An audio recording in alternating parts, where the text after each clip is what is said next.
ए जी सुना तनी का हो का कहता तू तो खाली गंजी पी के भकुआई रहता तो का करी बताबू तब सब कोई देवघर जाता हमनी के ना चले मनीष हाँ हाँ चलो रुक जा तनी सब तैयारी करे दो तो चली ना सब कोई चल जाए तब का चला। अच्छा ठीक बा चल जाइए बतावा का लावे के बा लो है सुना का लावे के बा गया से किना दी सैया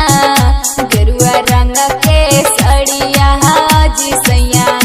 गेरुआ रंग के सड़िया गया से किना दी सैया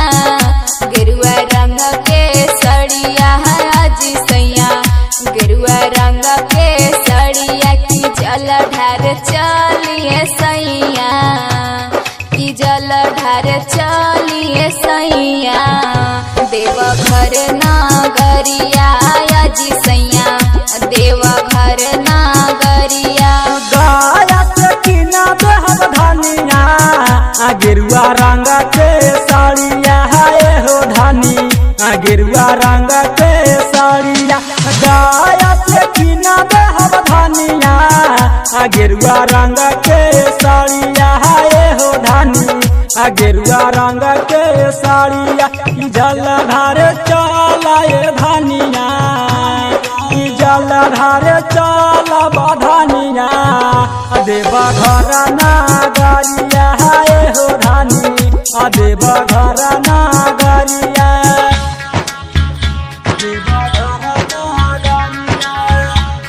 सिद्धनाथ रिकॉर्डिंग स्टूडियो टिकारी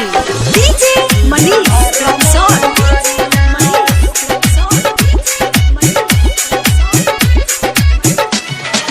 भोला जी के महिमा से सैया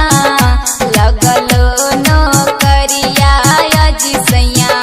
लगलो नौकरिया भोला जी के महिमा से सैया लगलो नौकरिया जी सैया लगलो नौकरिया की जल ढार चलिए सैया की जल ढार चलिए सैया देवघर नागरिया जी सैया देवघर नागरिया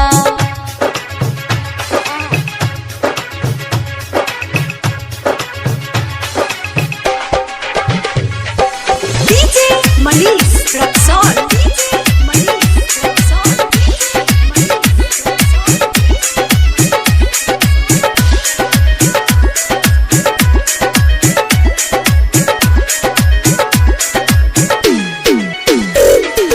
जल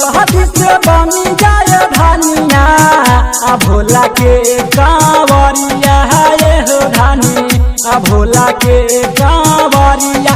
जल से बनी जाए धनिया भोला के कांवरिया है हो धनी भोला के कांवरिया जल धार चलाए धनिया जल धार चलाए धनिया देवघर नागरिया है हो धनी देवघर नागरिया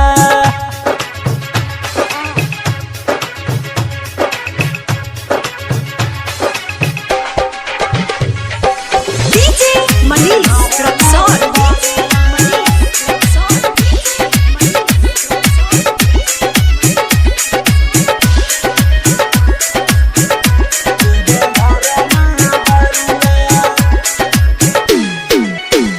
कहेली प्रीति पायल सैया हो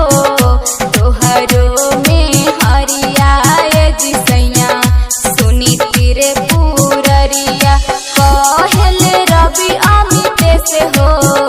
तोहरो में हरिया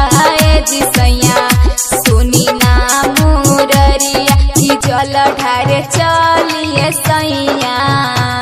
की जल ढार चलिए सैया